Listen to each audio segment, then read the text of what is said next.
ಇವತ್ತೇ ಫಸ್ಟ್ ನಮ್ಮ ಅಕ್ಕ ಕ್ಯಾಮ್ರಾಗೆ ಮುಖ ತೋರಿಸ್ತಾ ಇಲ್ಲ ಅಂತಂದರೆ.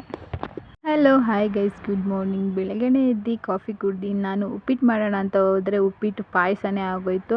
ಹಾಗೆ ಏನೂ ಮಾಡೋಕ್ಕಾಗಲ್ಲ ಅಂತ ಅದನ್ನೇ ತಿಂದ್ಕೊಂಡು ನಮ್ಮ ಕರಿನ ಜೊತೆ ಹೋಗಿ ಸ್ವಲ್ಪ ಆಟ ಆಡಿಕೊಂಡು ನಾನು ಕೆಲ್ಸಕ್ಕೆ ಹೊರಟೆ. ಕೆಲ್ಸಕ್ಕೆ ಹೋಗಿ ಶಾಪಲ್ಲಿ ಇವತ್ತು ನಾನೇ ಓಪನ್ ಮಾಡಬೇಕಾಯಿತು. ಹಾಗೆ ಶಾಪ್ ಓಪನ್ ಮಾಡಿ ಶಾಪಲ್ಲಿ ಬರೋ ಕೆಲಸ ಎಲ್ಲ ಪಟ ಅಂತ ಮುಗಿಸಿ ಹಾಗೆ ಟೀ ಕುಡಿಯೋಣ ಅಂತೇಳಿ ಕ್ಯಾಂಟೀನ್ಗೆ ಹೋಗಿ ಟೀ ಕುಡ್ಕೊಂಡೆ. ನನಗೆ ಟೀ ಇಲ್ಲ ಅಂದಿದ್ರೆ ಆಗೋದೇ ಇಲ್ಲ. ಟೀ ಕುಡ್ಕೊಂಡು ಮತ್ತೆ ಕೆಲಸ ಎಲ್ಲ ಮುಗಿಸ್ಕೊಂಡು ಮನೆಗೆ ಬಂದೆ ಊಟ ಮಾಡೋಣ ಅಂತ.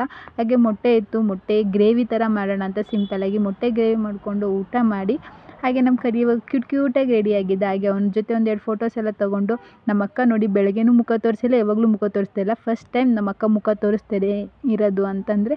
ಹಾಗೆ ಶಾಪಲ್ಲಿ ಕೆಲಸ ಎಲ್ಲ ಮುಗಿಸ್ಕೊಂಡು ಸಂಜೆ ಆಯಿತು. ಹಾಗೆ ಶಾಪ್ ಕ್ಲೋಸ್ ಮಾಡಿಕೊಂಡು ಮನೆಗೆ ಬಂದರೆ ನನ್ನ ತಮ್ಮ ಫ್ರೈಡ್ ರೈಸ್ ಮಾಡ್ತಿದ್ದ. ಫ್ರೈಡ್ ರೈಸ್ ತಿನ್ಕೊಂಡು ಇವತ್ತಿನ ಡೇ ಹೀಗಿತ್ತು. ಇಲ್ಲಿಗೆ ಎಂಡ್ ಮಾಡ್ತೀನಿ. Thank you.